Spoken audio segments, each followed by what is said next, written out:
There is a tombstone in Los Angeles that reads, "She did it the hard way. Bette Davis. 2 Academy Awards. 10 nominations. One of the most feared and celebrated actresses Hollywood ever produced. But almost nobody talks about what happened behind closed doors. With her 3 children. One wrote a best-selling book about her. One spent most of her life in a care facility, hidden from the public, and one quietly inherited everything. The deeper you go into it, the more it refuses to let you look away. Part 1. The Woman Before the Mother. To understand what happened with Bette Davis and her children, you have to understand what kind of life she had lived before they ever arrived. Ruth Elizabeth Davis was born on April 5th, 1908, in Lowell, Massachusetts. She got the name Bette from a Balzac novel, Cousin Bette, which, if you have ever read it, tells you something about the kind of woman she was drawn to even as a girl. Her father left when she was 7 years old, and her mother, known to everyone as Ruthie, raised Bette and her younger sister Barbara largely on her own, moving the family around New England in the years that followed. Ruthie Davis was a devoted, sometimes suffocating mother, and there are people who believe that her closeness with Bette shaped Bette's own understanding of what motherhood was supposed to look like: intense, consuming, and always on her terms. By the time Bette reached Hollywood in the early 1930s, she was hungry, not just for roles, but for recognition. She fought with studios. She sued Warner Brothers over the quality of parts she was being offered. She lost the lawsuit, but she won the war. The studio started giving her better material, and she made picture after picture that cemented her as one of the defining actresses of her generation, of Human Bondage, Dangerous, Jezebel, Dark Victory, All About Eve. She was married 3 times before she had her first child.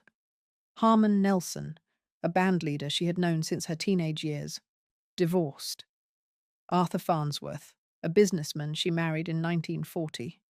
He collapsed on a Hollywood street in 1943 and died from a brain injury 2 days later, and Bette was in the middle of filming when it happened. William Grant Sherry, an artist with a volatile temper whom she married in 1945. It was with Sherry that she finally became a mother. Davis had made a deliberate choice to delay having children until her career was established. She later said that she did not have her first child until she was 39, old for that era, and that by the time the baby arrived, she had already done what she set out to do professionally. She was only making 1 or 2 films a year. She believed she finally had the time to give a child what a child needed.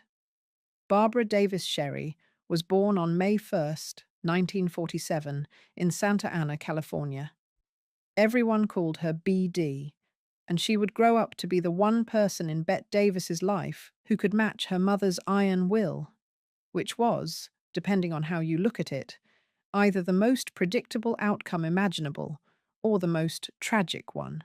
The marriage to Sherry did not last. They divorced in 1950 when BD was barely 3 years old, and Bette walked away from it with her daughter and, not long after, into the arms of Gary Merrill. But before any of that, there is something worth understanding about the weight that motherhood carried for Bette Davis, specifically because of how long she had held it at arm's length. She had grown up watching her own mother pour everything into her daughters after her father walked out. Ruthie Davis went without, sacrificed constantly, and rearranged her whole life around what Bette needed to pursue her dream. That kind of devotion leaves a mark. It sets a standard, and it also, sometimes, plants a seed of fear. What if you can't live up to that? What if you are too much your own person to dissolve yourself into someone else's needs, the way your mother dissolved herself into yours? Bette was not a woman built for dissolution. She was built for pursuit. She pursued roles, pursued recognition, pursued the industry's respect on her own terms, and she got all of it. But she was also, despite the mythology around her, a woman who genuinely wanted a family. She wanted what she'd seen in other people's houses: a husband who stayed, children who were loved, a life that was more than just the work. She just wanted it without giving up the work. And that, it turned out, was a much harder thing to arrange than she had hoped. By the time William Grant Sherry came along in the mid-1940s, Bette was in her late 30s. Sherry was an artist, good-looking, intense, and temperamentally unsuited to being married to the most famous actress of his generation. There were reports of a difficult, volatile household, even during BD's earliest years. Bette later suggested that Sherry's departure was no great loss, though the circumstances of BD's early years, with the tension and instability around her, would become a thread that ran through the rest of her life. What came next is the chapter most people know almost nothing about, and it began with an adoption that went terribly wrong. Part 2. Margot. The child nobody spoke about. Bette Davis met Gary Merrill on the set of All About Eve in 1950.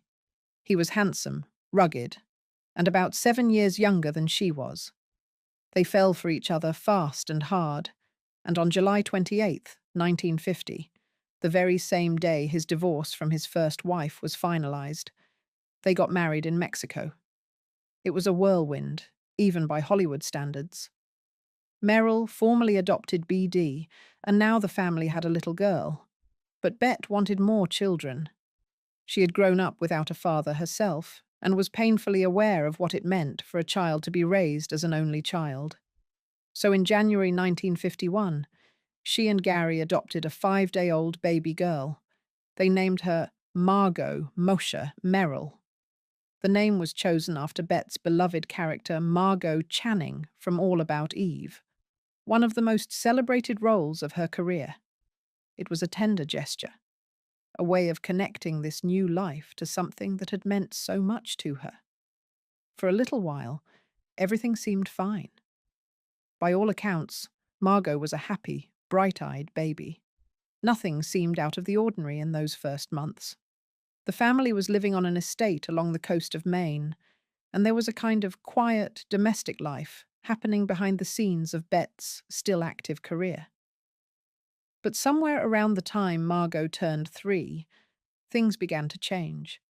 It started with small things, behaviors that didn't match up with what the family expected. Margot seemed behind in certain ways. She had moments of being destructive. Her emotional responses were different. Bette and Gary grew concerned, and they took her to Presbyterian Hospital in New York for testing. The diagnosis was devastating. Margot had suffered brain damage that doctors believed had occurred at or very shortly after birth. By the time they found out, it had already shaped who she was and who she was going to be. The news hit the household hard.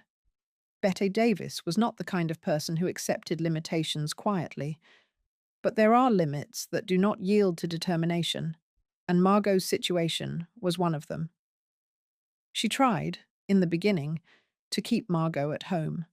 She adapted routines, she sought advice, and she convinced herself that with the right environment and enough love, things might improve. But Margot's behavior could be unpredictable and sometimes physically difficult. She could become violent toward her siblings, which put BD and later Michael in situations that were genuinely frightening for children their age. Bette's own mother, who had moved in to help support the family, reportedly blamed the adoption agency for what had happened. A cruel sentiment, but one that reflected how disoriented the whole family felt in the face of a diagnosis no one had been prepared for. Bette Davis later described the moment she fully understood the extent of Margot's condition, in terms that made it plain how much it had shattered her. She said that at 8 years old, Margot was, in most respects, except for her physical size, functioning like a child less than half her age. She could not read. She could not write. She struggled with authority and often became destructive when she was upset. The decision that followed was one of the hardest of Bette Davis's life, and she said so, plainly, years later. She described the day she dressed 3-year-old Margot in a little sailor suit and a sailor hat and explained to her that she was going to a wonderful new school. That image, a mother putting on a cheerful face while breaking her own heart, stayed with Bette for the rest of her life. Margot was enrolled at the Lochland School in Geneva, New York, a facility specifically designed for children with developmental disabilities. It was considered one of the better institutions of its kind at the time, and the staff there gave Margot the kind of specialized daily care that a busy household, even a wealthy one, simply could not provide. When the school first accepted her, it was designed primarily for girls under 16. Eventually, it expanded its services to adults, which meant that Lochland became the one constant in Margot's otherwise shifting life, the place that knew her best and served her longest. But Bette never simply walked away. She brought Margot home during summers. She took her on vacation. There are accounts of Bette taking Margot to New York on her birthdays and making a real event of it. Dinner, theatre, the kinds of outings that most parents might take for granted, but that required real planning, given Margot's needs. Bette wanted Margot to know that she was part of the family, even if the day-to-day logistics meant she could not live with them. She wanted Margot to be present for family moments, even when it was hard. And sometimes it was very hard. There were tensions between Bette and Gary over how to handle Margot's care, particularly as their own marriage began to fall apart. According to accounts from the time, Gary accused Bette of abandoning Margot when the situation became difficult, while Bette maintained that she was doing what was best for her daughter by ensuring she had professional support. One reported exchange between them became particularly bitter. Bette supposedly said that if Gary wanted Margot back at Lochland, he could take her there himself and pay for it, a comment that was later cited by Gary as evidence that Bette had stepped back from her responsibilities. Gary Merrill was not a saint. The same drinking and volatility that had strained the marriage affected his relationship with all of the children. But on the specific question of Margot, he made a commitment and kept it. Their marriage ended in 1960, and it was ugly. They had fought through much of it. There were drinking problems on both sides, volatile arguments, and a household that had never quite settled into the peace Bette had been hoping for when she took her vows. After the divorce, Gary Merrill took on financial responsibility for Margot's care at Lochland, and he continued to pay for it until his own death in March 1990. Just 5 months after Bette herself died. He set up a trust for Margot afterward, and her brother Michael, the youngest of the 3 Davis Merrill children, became the person who managed it. He never abandoned her. Margot would live through several different chapters of her life after Lochland. At some point in the 1960s, Bette moved her out of the school and tried placing her with families in Philadelphia and Pittsburgh, then eventually at a facility run by the Devereaux Foundation in Santa Barbara, California. That arrangement did not go well. Margot was unhappy there, and the back and forth over where she should be living became another source of friction between Bette and Gary. Eventually, Margot settled near Boston, where she was supported by Bay Cove Human Services and spent her later years as part of that community. She participated in the Special Olympics. She was a devoted Boston sports fan. Her obituary described her laugh as contagious, her sense of humor as sharp, and said she had a love for the people around her that was fully returned. She was also, in her final years, diagnosed with breast cancer, a disease she survived. Margot Mosher Merrill died in May 2022 at the age of 71. She was not included in Bette Davis's will. Neither, for the record, was her older sister B.D. But the story of why B.D. was cut out, and why the last years between mother and daughter were soaked in bitterness, is a story that deserves its own chapter. And what BD did is something that the rest of Hollywood could not believe when it happened. Part 3. BD, the daughter who wrote the book. Of the three Davis children, BD Hyman is the one who, in many ways, had the most conventional start. She grew up in a famous household, yes, but she was Bette's biological daughter, and for the first decade or so of her life, she seems to have occupied a central place in her mother's world. Bette involved BD in her work from an early age. When BD was just an infant, she appeared briefly in her mother's 1951 film, Payment on Demand. Then, in 1962, she had a small on-screen role in Whatever Happened to Baby Jane, the film that became one of the greatest late-career comebacks in Hollywood history. BD played the neighbor's daughter, credited as BD Merrill, having taken her adoptive father's surname. To promote the film, Bette brought BD to the Cannes Film Festival in 1963. BD was 15 years old, and it was there, at a screening of the film, that she met a British man named Jeremy Hyman. Jeremy Hyman was the nephew of Elliot Hyman, who owned Seven Arts Productions, a company with significant connections in the film industry. Jeremy was 29 years old. BD was 15. They were introduced at a screening related to Baby Jane, and they apparently hit it off immediately. Jeremy was polished, charming, and worldly, everything a 15-year-old girl who had grown up in the orbit of Hollywood glamour might find irresistible. And BD was no ordinary teenager. She had grown up around film sets and famous names. She was confident and striking. The age gap between them was enormous by any measure. But in the context of that world, at that time, it apparently raised fewer eyebrows than it should have. Bette later referred to taking BD to Cannes as one of the great mistakes of her life. The relationship between BD and Jeremy moved quickly. They married the following year, in 1964, when she was 16 and he was 29. Bette gave her blessing, publicly, and, apparently at the time, sincerely. She later changed her view, suggesting that this marriage was the beginning of the end between her and BD. She came to believe that Jeremy's influence pulled BD away from her, and that the distance that opened up between mother and daughter over the following years had its roots in that relationship. BD and Jeremy went on to build a life together. They had 2 sons, Ashley and Justin. They became evangelical Christians, a transformation that BD later described as the defining turn of her adult life. Bette had financially supported the Hyman family for years, including stepping in at one point to help them avoid losing their home. Whatever tensions existed beneath the surface, the 2 women still had a relationship, still visited, still talked. But something had been curdling for a long time.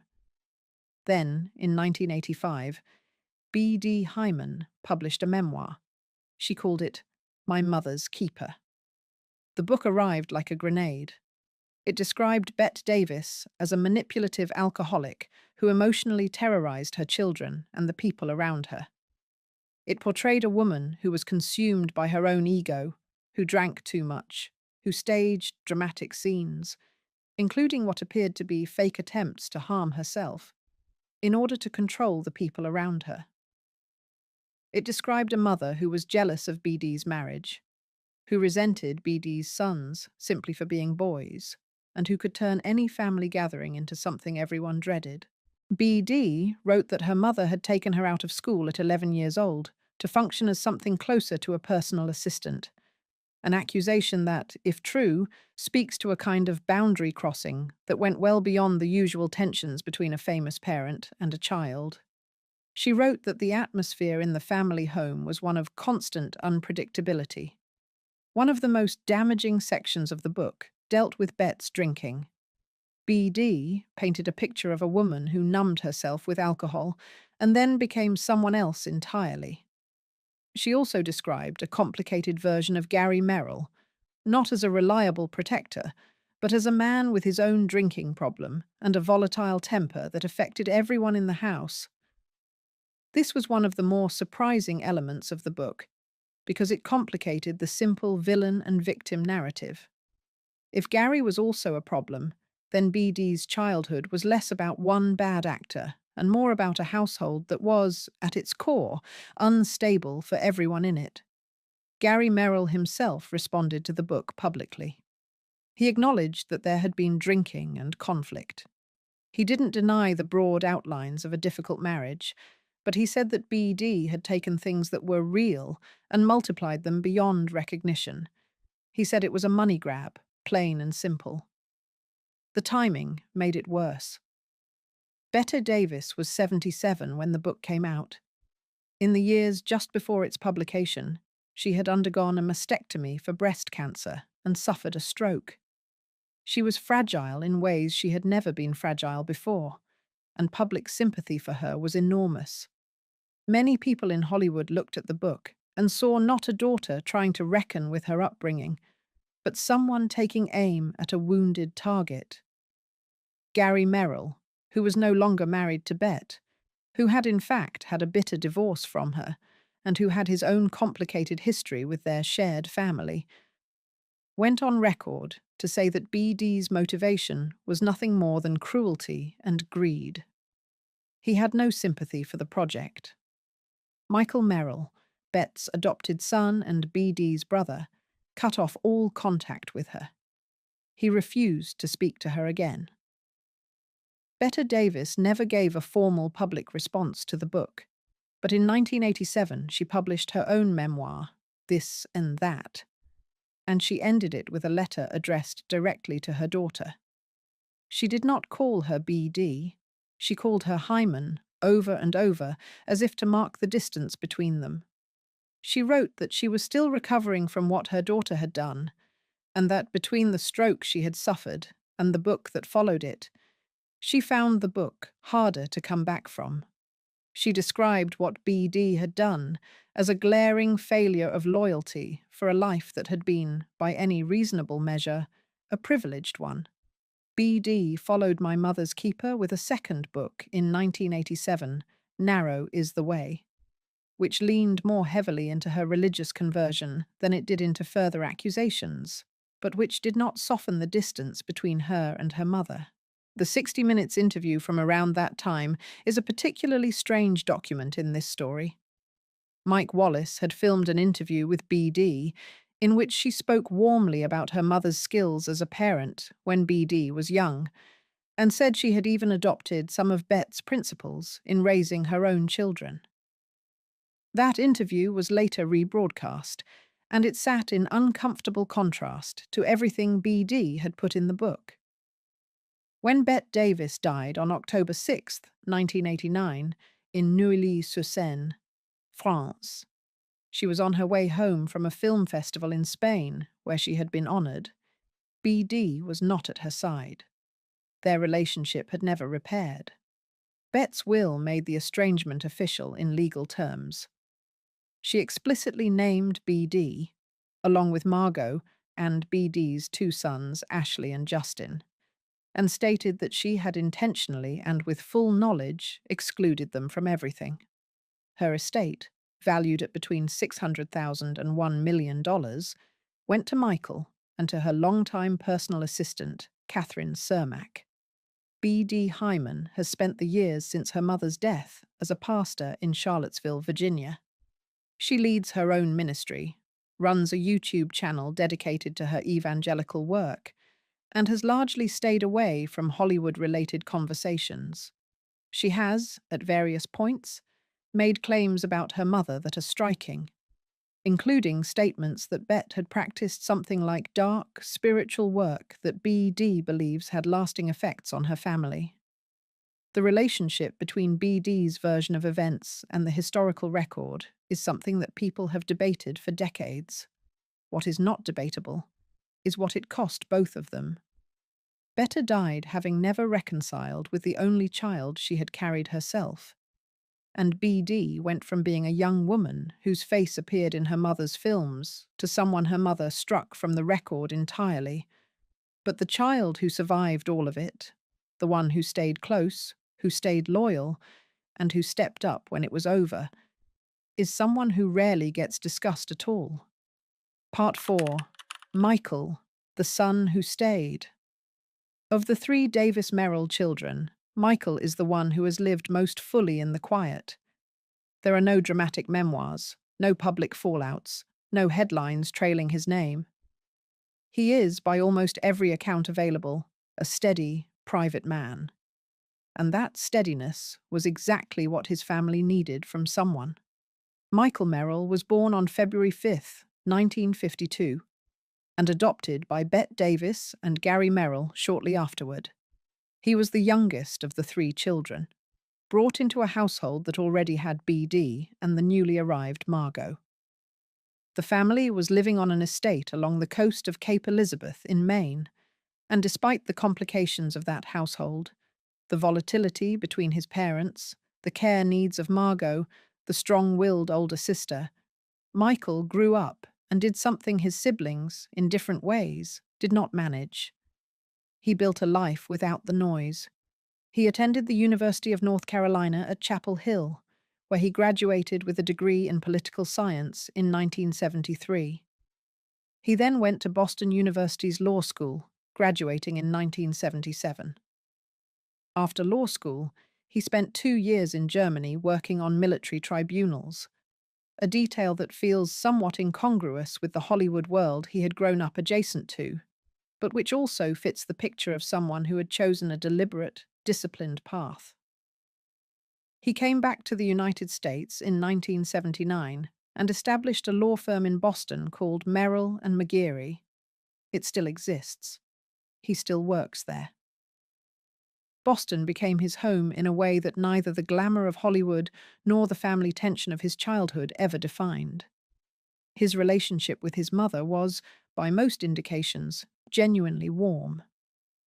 When Bette was once asked whether she believed she had been a good mother, she said that she thought she had been, that she had loved her children very much. And then she said that her son agreed with her. That was the comfort she held on to. One child, out of 3, who saw it that way. There is something poignant about that statement, not because it was self-serving, but because it was honest. Bette Davis knew, by 1987, that her relationship with BD was beyond repair. She knew that Margot's life had taken a direction that no one had chosen. And so the confirmation from Michael, quiet, steady Michael, the lawyer in Boston, carried a weight that went beyond a simple compliment. It was the one thing she could still hold on to about herself as a parent. When BD's book came out in 1985, Michael did not stay on the fence. He ended contact with BD and never went back on that decision. He stood clearly in his mother's corner, and he stayed there. He was also clear-eyed enough to understand what the book had done to Bette, not just emotionally, but practically. She had been supporting BD and Jeremy's family financially for years, stepping in to help when they were at risk of losing their home. The book had been written in a house, in part, that Bette's money had helped save. That irony was not lost on Michael, or on many others who knew the family's situation. When Bette died in October 1989, Michael was named as one of the 2 inheritors of her estate. He and Catherine Cermak, Bette's assistant, received everything. In 1997, Michael co-founded the Bette Davis Foundation with Cermak, with the goal of providing financial support to promising young acting students. The foundation was based at Boston University, the same school where Michael had earned his law degree, and it honored its recipients with a Bette Davis Lifetime Achievement Award over the years. Past recipients included names like Meryl Streep and Gina Davis. In 2008, at the centennial celebration of his mother's birth held at Boston University, Michael Merrill spoke in her honor alongside Lauren Bacall. He has never sought the spotlight for himself. His professional bio reads like that of any accomplished Boston attorney. A firm, a specialty, a track record. The famous name attached to his story is not something he has traded on, and that reticence itself says something about who he became. He also maintained his relationship with Margot until her death. When Gary Merrill died in March 1990, just 5 months after Bette, the trust Gary had set up for Margot passed into Michael's management. He made sure she was cared for. He was, in the end, the sibling who kept the family together in the only way it could be kept together. Not by repairing what had broken, but by quietly honoring what remained. There is something quietly devastating about the picture Michael Merrill presents. He was the son no one wrote the exposé about. The child who doesn't appear in the most dramatic chapters of this story. He grew up in a household with a famous, complicated mother, an emotionally volatile father, an older sister who became a national controversy, and a younger sibling whose condition required lifelong institutional care. And he emerged from all of it and just became a lawyer in Boston. That is not a small thing. That is, given what surrounded him, a remarkable thing. And it is a reminder that not every story about survival looks like a headline. Sometimes it looks like a man who picks up the phone, pays the bills, and shows up, year after year, for the people who need him. Part 5. What was left behind? Bette Davis died on October 6, 1989. She was 81 years old.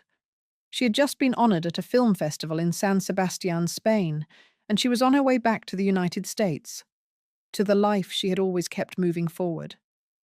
When her body finally stopped, she was buried at Forest Lawn Hollywood Hills Cemetery in Los Angeles, in a family sarcophagus alongside her mother Ruthie and her sister Bobby. The epitaph on her stone, the one she had chosen herself, reads, "She did it the hard way." There is something about the fact that she chose that line that feels important here. Bette Davis was not someone who claimed things were easy. She was not someone who pretended. She had fought for every role, every recognition, every dollar she earned. And she had also, in her private life, experienced losses that most people who only knew her from the screen could never have imagined. A daughter who spent most of her life in a care facility, separated from her family by the circumstances of a brain injury that no one chose and no one could fix. The divorce from the man she had hoped would be her last great love, with its drinking and its anger and its slow erosion. The public humiliation of a book written by her own child while she was still alive and recovering from a stroke. The death without reconciliation. The will that became a document of exclusion. And yet the other side of it is also true. Margot was never abandoned in the way her detractors claimed. She had people who cared about her, including Gary Merrill until the end of his life, and Michael, who carried that responsibility forward. BD, for all the pain between them, raised 2 sons and built a life that was genuinely her own. A ministry, a community, a set of convictions she never wavered from. And Michael became the kind of person who builds things and honors things and keeps showing up. There is a particular kind of loneliness that comes with being the child of someone famous. The world thinks it knows your parent before you do. You grow up in the shadow of a public image and spend years learning that the person at home is different, sometimes better, sometimes worse, sometimes both at once. BD and Bette Davis spent decades locked in a relationship where neither one could quite reach the other, even when they were standing in the same room. The book that finally split them apart was BD's attempt to be heard. And Bette's response. The letter at the end of her own memoir, the disinheritance, the cold formality of calling her daughter Hyman, was her refusal to hear it that way. There were no winners in that particular fight. There rarely are. What the story of Bette Davis's children really is when you sit with all of it, is a story about the limits of even extraordinary people. Bette Davis could do almost anything on a film set. She had a will of iron and a force of personality that had taken her all the way to the top of the most competitive industry in the world. But some things don't respond to force of will. A child's brain damage, a daughter's faith, the slow drift between two stubborn people who couldn't find a way back to each other. In 2008, the United States Postal Service issued a commemorative stamp honoring Bette Davis on what would have been the 100th anniversary of her birth. The stamp showed her as Margot Channing in All About Eve. The first day of issue celebration was held at Boston University, the school that housed the Bette Davis archive, and the school where Michael had built part of his own legacy. Michael was there. He spoke. Lauren Bacall spoke. It was a day for celebrating everything Bette had given to film and to culture. And Michael Merrill was the one who showed up to receive it on her behalf. Margot Moshe Merrill died in May 2022. She was 71 years old. Her obituary said that she had led a difficult and challenging life, but had found a world of happiness and joy in spite of it. It said her laugh was contagious. It said the people who knew her loved her back. That is not a small epitaph. For a woman who spent her life in the care of others, who never had the chance at the ordinary life she sometimes dreamed about, it is actually a profound one. There is no happy ending here in the conventional sense, but there is something worth sitting with. A child who was born with every odd against her found love in her daily life. A son who could have been consumed by everything his family went through became someone who chose care and continuity. A daughter who fought the loudest and broke the most built a faith and a community, however far from her mother's world it was. And the woman at the center of it all, the one with the famous eyes and the famous voice and the tombstone that says she did it the hard way, she did. She really did. All of it. There are plenty of Hollywood stories about famous children struggling under the weight of famous parents. But the story of Bette Davis and her 3 children is something different. It is not a cautionary tale about fame destroying a family. It is something more complicated and more human than that. It is a story about 3 very different people, shaped by the same difficult household, who each found their own way through. And about a woman who, despite the image she projected to the world, carried private griefs that were heavier than any role she ever played. Hollywood has a way of reducing people to their most dramatic moments. Bette Davis gets reduced to the feud with Joan Crawford, to the eyes, to the voice, to the withering one-liners. And those things are real. They are part of who she was. But she was also a woman who sat with a 3-year-old in a sailor suit and tried to explain, as gently as she could, why the child was going away to school and not coming home. She was a woman who wrote a letter to her daughter at the end of her last memoir and signed it not with warmth, but with distance. Because that distance by then was all she had left to offer. Bette Davis's final epitaph was a piece of self-knowledge. She knew what kind of life she had lived. She knew it had been hard, not just professionally, but in ways no Oscar ceremony would ever acknowledge. She did it the hard way. So, in their own ways, did her children. If you enjoyed this video, please like and subscribe to our channel so you never miss out on more fascinating stories. Most people know Theodore Roosevelt, the Rough Rider, the Trust Buster, the face on Mount Rushmore. But his daughters? The women who grew up inside that famous name, shaped by his enormous personality and his complicated love, they have been largely forgotten. That is what this story is about. Not the president, but the women he left behind, in ways that would echo through their entire lives. Stay with us, because what happened to these sisters is far more human than anything in the history books. The Roosevelt household and the women within it. To understand Alice and Ethel Roosevelt, you have to understand the world they were born into and the storm that shaped it before they were old enough to know what was happening. Theodore Roosevelt married his first wife, Alice Hathaway Lee, in October 1880. She was a young woman from a respectable Boston family, described by those who knew her as warm, lively, and deeply loved by Theodore. By all accounts, their early marriage was happy. Theodore was consumed by ambition. He had already entered the New York State Assembly, but he adored his wife. On February 12, 1884, Alice Lee Roosevelt gave birth to their first child, a daughter. They named her Alice Lee Roosevelt after her mother. 2 days later, on February 14th, Valentine's Day, both Theodore's mother, Mittie, and his wife, Alice, died in the same house, within hours of each other. His mother from typhoid fever. His wife from undiagnosed Bright's disease, a kidney condition that had gone undetected during her pregnancy. Theodore Roosevelt was 25 years old. He had just become a father, and in the span of a single day, he lost the two women he loved most in the world. He wrote a large black X in his diary that night, and the words, "The light has gone out of my life."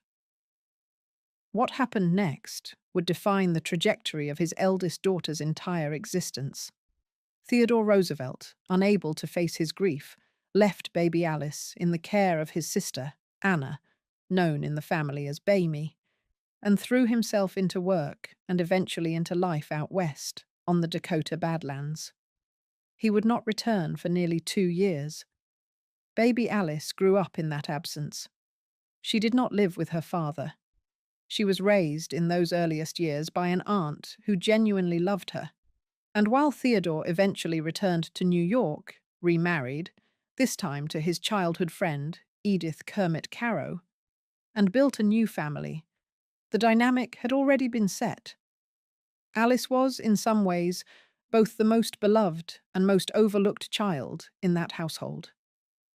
Edith and Theodore went on to have 5 children together: Theodore Jr., Kermit, Ethel, Archibald, and Quentin. Ethel, born in 1891, was the only daughter from that second marriage. She grew up in a household that was loud, adventurous, physically demanding, and intensely public, especially once her father entered the White House in September 1901, after the assassination of President William McKinley. So there were 2 Roosevelt daughters growing up in the same house, under the same roof, with the same famous father. But their experiences of childhood, of loss, of expectation, and of love were very different from one another. And those differences would follow them for the rest of their lives. Alice Roosevelt, the girl America couldn't stop watching.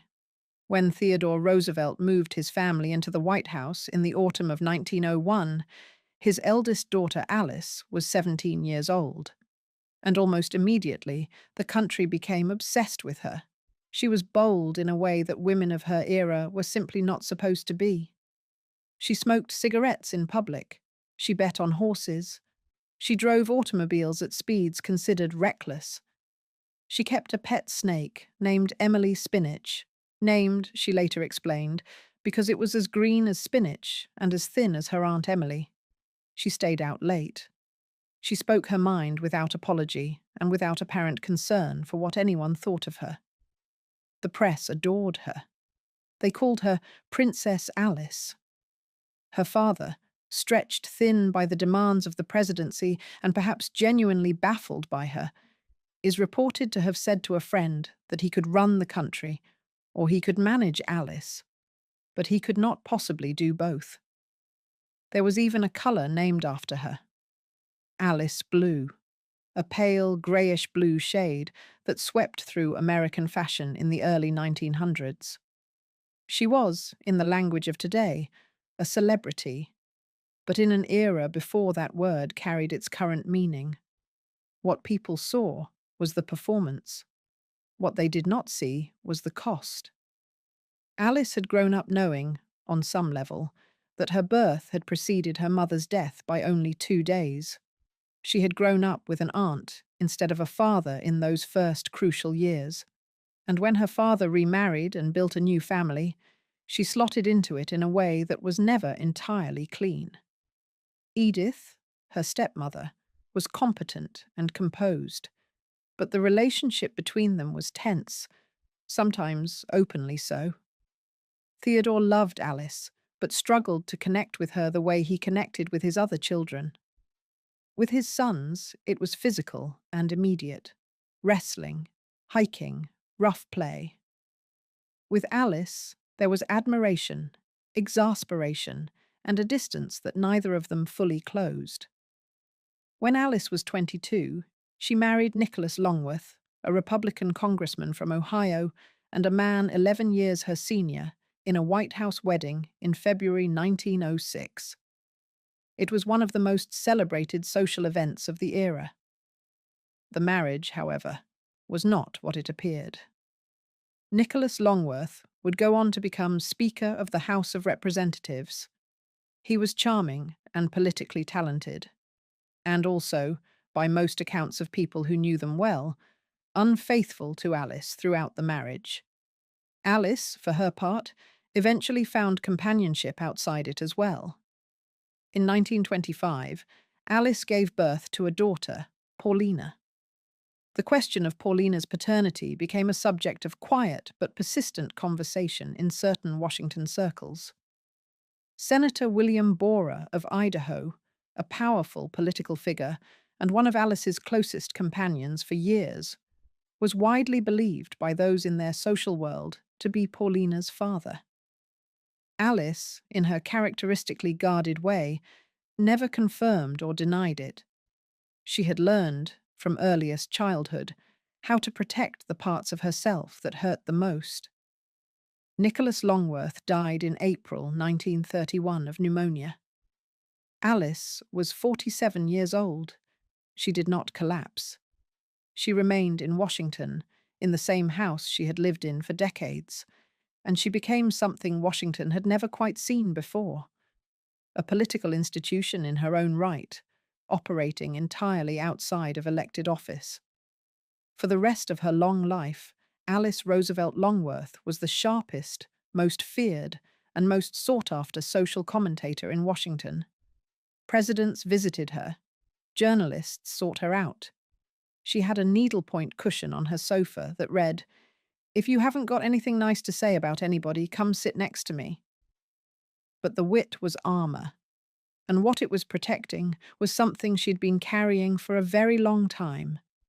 Something that would not surface publicly for years, and when it did, it would leave even those who thought they knew her at a loss for words. Ethel Roosevelt, Darby, the steady one. Where Alice was fire, Ethel was water, and the contrast between the two sisters, in temperament, in public profile, and in the choices they made, could not have been more striking. Ethel Caro Roosevelt, born August 13th, 1891, was the middle child of Theodore and Edith's 5 children. She grew up as a quiet but grounded presence in a household that was, by any measure, chaotic. Her father was one of the most energetic human beings alive. Her older half-sister was one of the most talked-about young women in America. Her brothers were rambunctious and competitive. And through all of it, Ethel maintained a steadiness that people who knew her consistently remarked upon. She was described in letters of the period as warm, deeply principled, and genuinely kind.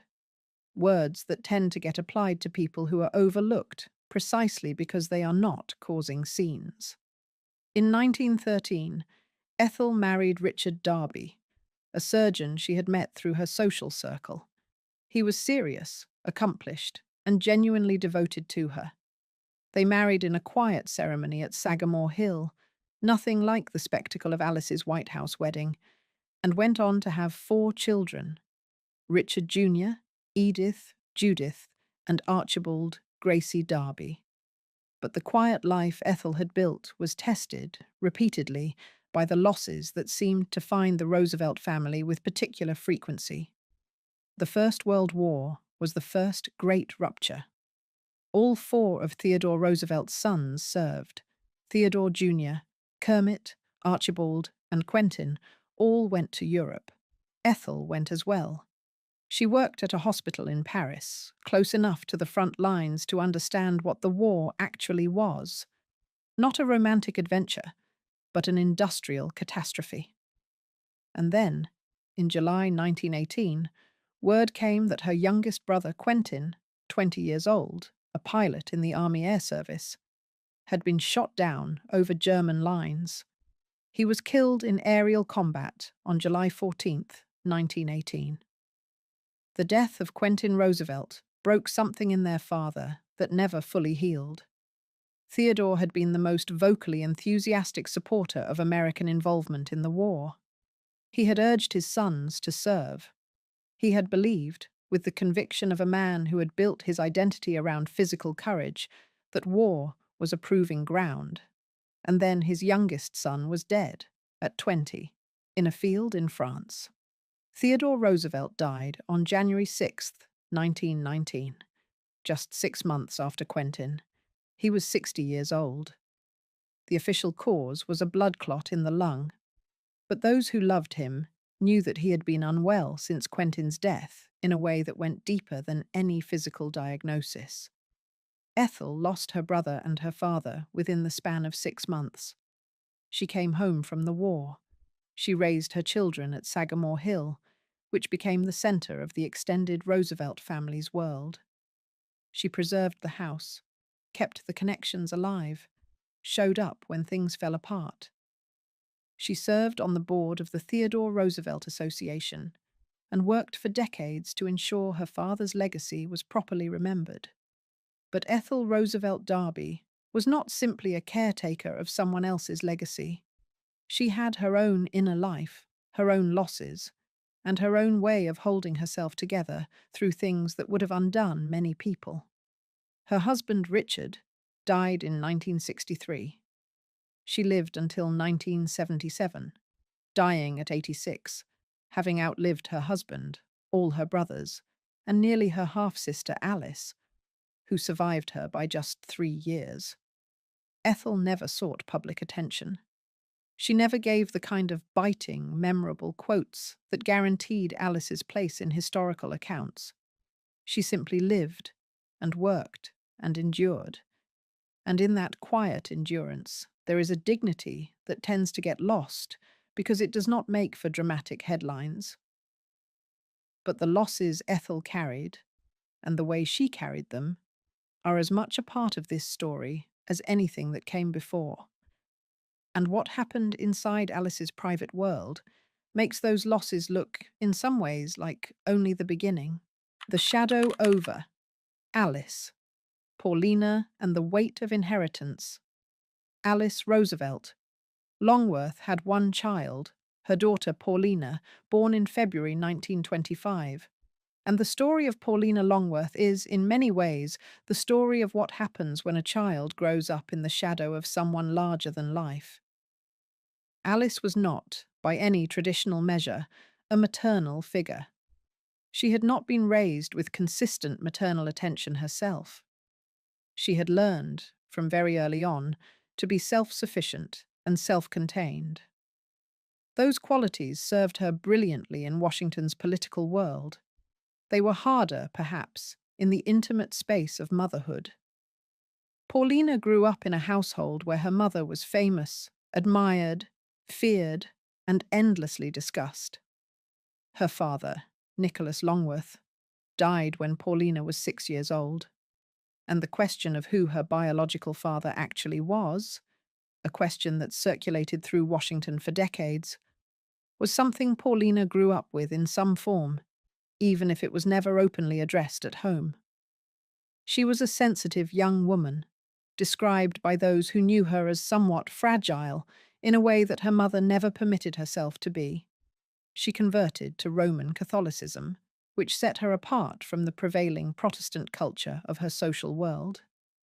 In 1944, she married Alexander McCormick Sturm, an artist and writer from a prominent family. The marriage was not a happy one. Alexander Sturm struggled with serious health problems. He also struggled, from all available accounts, with alcohol. He died in November 1951, leaving Paulina a widow at 26 years old with a young daughter, Joanna, to raise alone. Paulina Longworth Sturm died in January 1957. She was 31 years old. The cause was listed as an accidental overdose of medication. Sedatives and other prescription drugs she had been using to manage the depression and anxiety that had marked the years since her husband's death. Whether it was purely accidental is something that those who knew the family privately questioned, but publicly left unresolved. Alice herself, in the aftermath, was described by people who saw her in those weeks as devastated in a way she had never been seen before, gutted in a way that her famous composure could not entirely conceal. She had outlived her daughter. It is one of the most private and most shattering facts of Alice Roosevelt Longworth's life, and it is one that tends to get a single line in biographical accounts before the narrative moves on to her next cutting remark about a political rival. But it did not leave her. She raised Paulina's daughter Joanna herself after Paulina's death, and by all accounts, she was more present as a grandmother than she had been as a mother, as though the loss had taught her something she had not known how to learn before. Joanna has spoken in interviews about her grandmother with genuine warmth and affection. Alice, the woman who seemed to need no one and answer to no one, turned out to be capable of that kind of love. It simply came later, and at enormous cost: the Longworth house and the world Alice built. For people of a certain Washington vintage, Alice Roosevelt Longworth was simply a fixture, like the Capitol Dome or the Potomac. She had moved into her house on Massachusetts Avenue after her husband's death in 1931, and she remained there for the rest of her life. The house became a kind of informal salon. Politicians, journalists, diplomats, and socialites passed through it. She knew everyone and forgot nothing. She had known every American president personally from Benjamin Harrison onward. She was a child when Harrison was in office, and she was an adult acquaintance of everyone that followed through Jimmy Carter, whom she met near the end of her life. She was famously, almost legendarily, unsparing in her opinions. She described one political figure as looking like a man who had been weaned on a pickle. She maintained a sharp-tongued running commentary on every administration that came through Washington during her long lifetime. What is easy to miss, behind the sharp wit, is that Alice Roosevelt Longworth spent much of her adult life genuinely alone in the ways that matter. Her marriage had been hollow for most of its duration. Her closest companion outside the marriage, Senator Bora, died in January 1940, 15 years before her daughter Paulina. She outlived nearly everyone she had ever been close to. She had a circle of friends and admirers until the very end, but the kind of deep, sustained intimacy that most people build over a lifetime was something she had experienced only in fragments. Her willingness to be funny and sharp and outrageous in public was partly genuine personality, and partly, one suspects, the only armor that had ever worked for her. She had learned it at 17, when the country fell in love with a girl they called Princess Alice, and never quite asked what was actually going on inside her. Alice Roosevelt Longworth was born in February 1884 and died in February 1980, 95 years that stretched from before the first automobile to the year Ronald Reagan won the presidency. She watched both world wars, the Depression, the Civil Rights Movement, Vietnam, and Watergate unfold from a house on Massachusetts Avenue, with a needlepoint pillow on her sofa and a mind like a steel trap. Within that span, she carried losses: her mother, who died 2 days after she was born; her father, who left and came back, but was never entirely there; her husband, whom she had long since stopped trusting, her closest friend, and finally, her daughter. That would have destroyed a less stubborn person. She was not destroyed, but she was not untouched either. And the next chapter of this story belongs not to the world Alice performed for, but to the woman behind it, and to the people she was quietly trying to protect. Edith Roosevelt, and what she passed on. No account of the Roosevelt sisters is complete without spending some time with the woman who shaped them both. Edith Kermit Caro Roosevelt, who served as First Lady from 1901 to 1909, and who lived until 1948. Edith was formidable. She was intelligent, reserved, and entirely clear-eyed about who she was and what she wanted. She managed the Roosevelt household, which included, at its peak, 6 children, a husband who never stopped moving, and the full machinery of the White House, with a discipline and composure that earned her wide respect from contemporaries. Her relationship with Alice was genuinely complicated.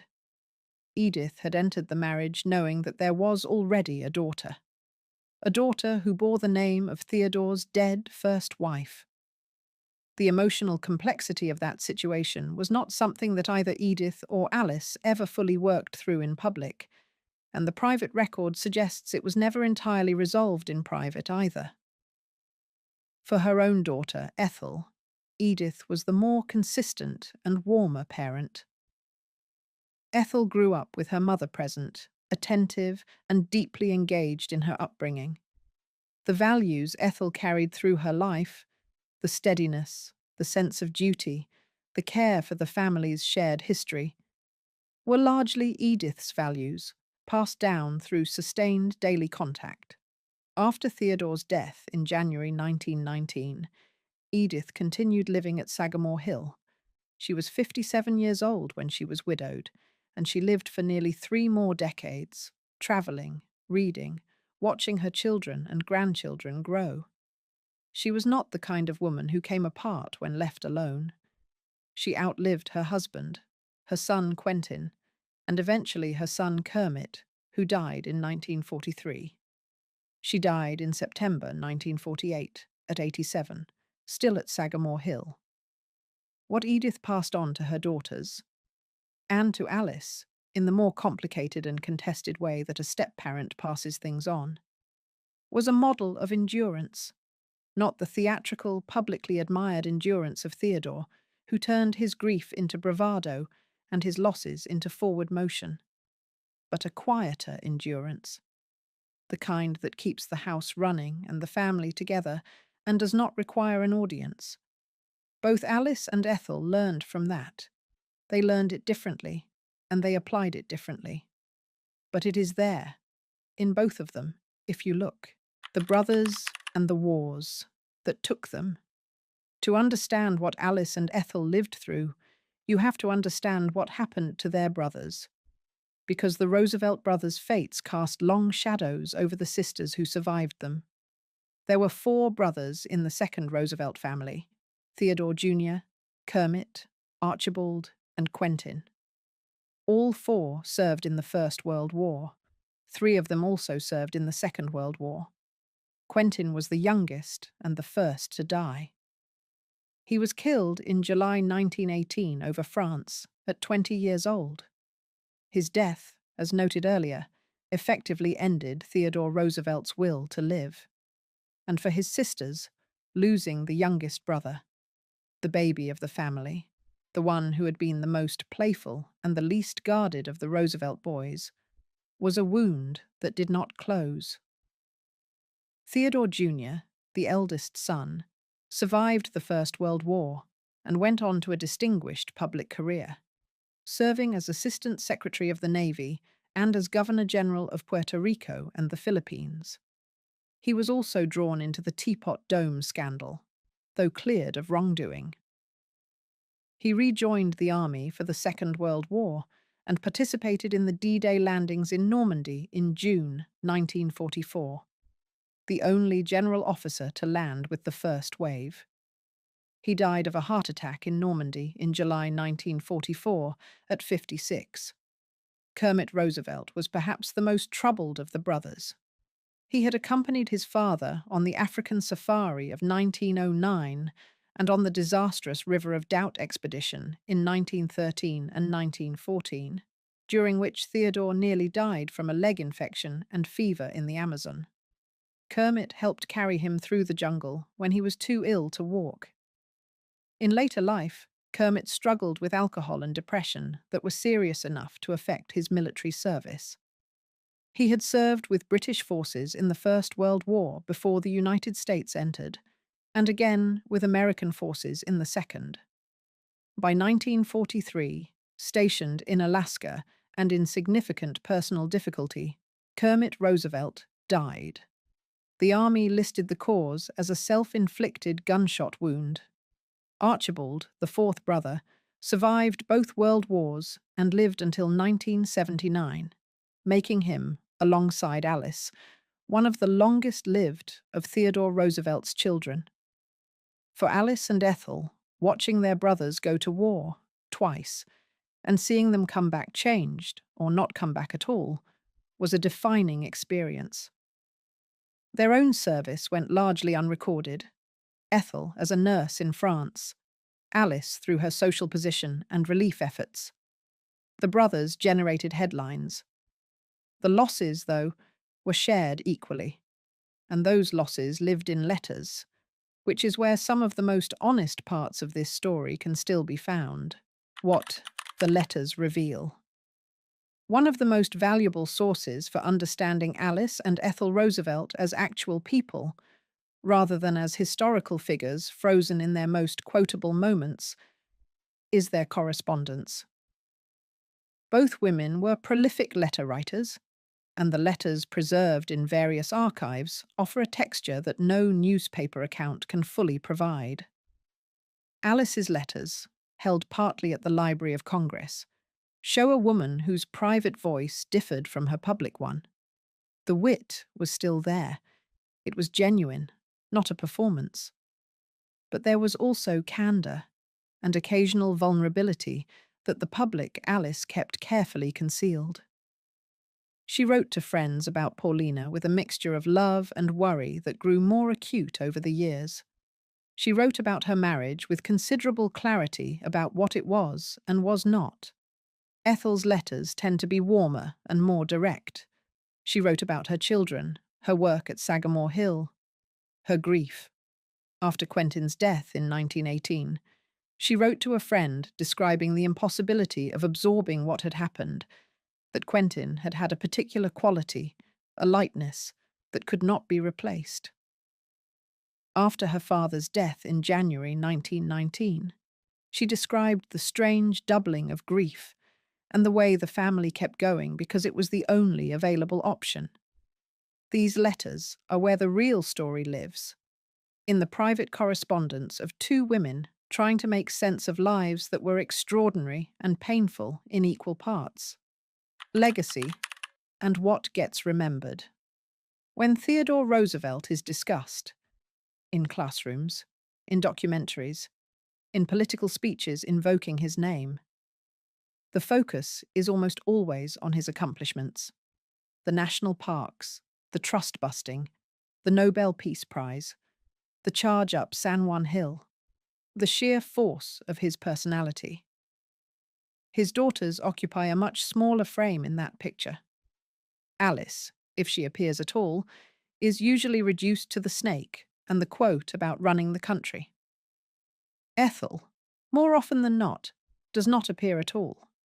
But what the sisters represent, if you pay attention, is something that runs beneath the official story like groundwater beneath a field, invisible on the surface, essential to everything that grows there. They grew up in a household shaped by extraordinary ambition and by the expectation that public life was the only life worth living. They each responded in their own way. Alice performed her version of it for 95 years, turning herself into a political institution without ever holding office. Ethel built her version quietly, through the preservation of a shared history and the unglamorous work of keeping a family and a legacy intact. Neither of them was simply an extension of their father. They were fully formed people with their own inner lives, their own losses, their own ways of surviving things that would have broken many people. Alice outlived nearly everyone. She watched her country change in ways that Theodore Roosevelt, who died at 60 in 1919, never could have imagined. She was alive when the moon landing happened. She was alive during Watergate. And through all of it, she remained in that house on Massachusetts Avenue, sharp and present and private in the ways that mattered most. Ethel died in 1977, 3 years before Alice. She left behind 4 children and a legacy of practical, sustained dedication to preserving what her father had built and to holding together the human family that surrounded that history. Their mother, Edith, outlived Theodore by nearly 3 decades. Their brother Archibald lived until 1979. Alice lived until 1980. The Roosevelt family's reach across the 20th century was extraordinary, present in one form or another for most of it. But the women are where the emotional truth of the story lives, in the choices they made privately, the losses they carried without acknowledgement, and the lives they built in the long aftermath of everything they had been through. Alice and Eleanor, the other Roosevelt rivalry. No account of Alice Roosevelt Longworth is complete without discussing her relationship with Eleanor Roosevelt, her cousin by birth, who became First Lady when Franklin D. Roosevelt was elected president in 1932. They had known each other since childhood. Eleanor was a Roosevelt by birth, a niece of Theodore, before she married Franklin and became a Roosevelt by marriage as well. As adults, they occupied very different positions in the same political world. Eleanor became, through her husband's presidency and through her own enormous will and intelligence, one of the most influential and admired public figures of the 20th century. She championed civil rights. She reshaped the role of First Lady. She wrote a daily newspaper column. She served as a United Nations delegate after Franklin's death. Her public record is extraordinary by any standard. Alice, who remained a Republican while Eleanor and Franklin were Democrats, was sometimes openly critical of her cousin and her cousin's husband. The criticisms could be cutting. Alice was famously capable of mimicking Eleanor in a way that people who witnessed it described as devastatingly accurate and not entirely kind. But the relationship was more complicated than simple rivalry. There was, between them, a mutual recognition that 2 women who understood each other's world, who had both grown up in the Roosevelt family, with its demands and its losses and its enormous public expectations, were not entirely strangers to each other's experience. Eleanor, for her part, had her own profound private losses and her own unhappy marriage. Franklin Roosevelt's unfaithfulness to Eleanor was something known within their world and not openly discussed. Eleanor found her own forms of companionship and connection outside the marriage. The parallel between Alice's situation and Eleanor's, both women in marriages that were not what they appeared, both who built extraordinary public lives because the private sphere had not given them what they needed, is not one either of them ever discussed publicly. But it is there, unmistakable. They both outlived their husbands. They both raised children who struggled. They both became, in their own distinctive ways, institutions, figures so embedded in American public life that it became easy to forget they were also, underneath the famous names and the famous photographs, just people doing their best with very complicated lives. Eleanor Roosevelt died in November 1962. Alice outlived her by nearly 18 years until February 1980. The daughters they raised. Both Alice and Ethel raised daughters of their own, and the ways in which those daughters navigated their remarkable family heritage says something about the weight that comes with a famous last name. Alice's daughter Paulina, as discussed earlier, struggled and died young at 31, leaving behind a daughter, Joanna. Alice raised Joanna, and, by accounts from those who knew them, the relationship between grandmother and granddaughter was genuinely close in a way that the relationship between Alice and Paulina had not always been. Joanna Sturm grew up, was educated, and eventually married, living a life that was largely private, which was perhaps not a coincidence, given the very public nature of her grandmother's existence.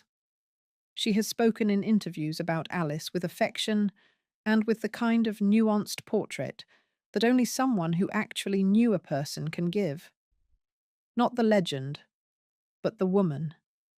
Ethel's children, meanwhile, all lived into adulthood and carried their own versions of the Roosevelt legacy. Her daughter, Edith Darby Williams, named for Edith Roosevelt, lived until 1977. Ethel's other children, Richard, Judith, and Archibald Gracie, built their own lives, largely out of the public spotlight.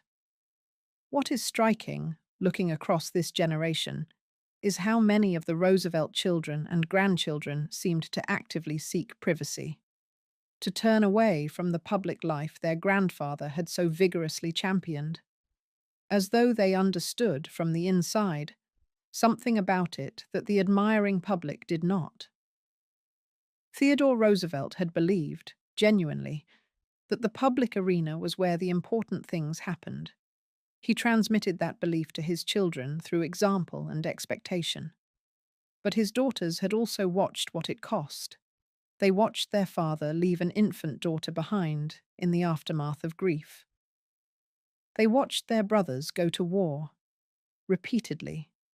They buried people they loved and did most of their grieving quietly, without a biographer standing by to record it. The private cost of public greatness is something that tends to get cleaned up in the historical record.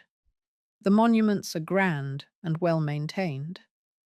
The archive of loss is harder to find, but it is there, the end of an era and what remains.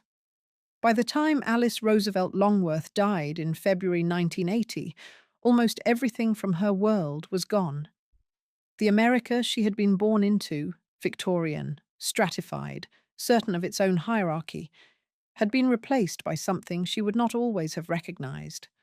The political world she had inhabited, with its drawing-room diplomacy and its social rituals and its carefully maintained structures of influence, had been transformed by television and by popular democracy in ways that sometimes baffled and sometimes amused her. Her own family, the enormous Roosevelt family, with its 4 brothers, its strong-willed mother, its famous father, had been reduced to Archibald and herself by the time the 1970s arrived. And then just herself when Archibald died in 1979. She died in February 1980 at 95 in Washington, D.C. She had outlived her father by 61 years. Ethel had died 3 years earlier, in 1977, at 86. She was buried at Young's Memorial Cemetery in Oyster Bay, New York, not far from Sagamore Hill. Her grave is close to her father's and to other members of the family. What remains of them is complicated. Sagamore Hill is now a National Historic Site, maintained by the National Park Service. Visitors can walk through the rooms where the Roosevelt family lived, the rooms where Ethel grew up, where Alice occasionally visited, where the family gathered after losses and before wars. The house carries, for those who know its history, a weight that goes beyond the furniture and the photographs on the walls. Alice Roosevelt Longworth's house on Massachusetts Avenue is still standing, a private residence with no sign on the door explaining who lived there, or what was said within those walls over nearly 5 decades. Their mother, Edith, is buried at Young's Memorial Cemetery in Oyster Bay, next to Theodore, not far from Ethel. The graves are simple and well kept. What the history books offer, in most cases, is a footnote. Alice Roosevelt Longworth, known for her sharp wit and long social presence in Washington. Or, in Ethel's case, often nothing at all. What they do not capture is the full shape of what these two women lived, the losses they absorbed, starting in early childhood and continuing across nearly a century, the choices they made about how to carry those losses, the love they had for their children, their siblings, their parents, their friends. That did not always find adequate expression, but was there nonetheless. They were daughters of one of the most celebrated men in American history. They were also women who buried their brothers, outlived their children, and held themselves together through things that had no precedent and no instruction manual. That is the real legacy of the Roosevelt sisters, not the snake or the witty cushion or the preserved house on Long Island, but the quiet, dogged, sometimes heartbroken fact of their survival. And if you enjoyed this video, please like and subscribe to our channel so you never miss out on more fascinating stories.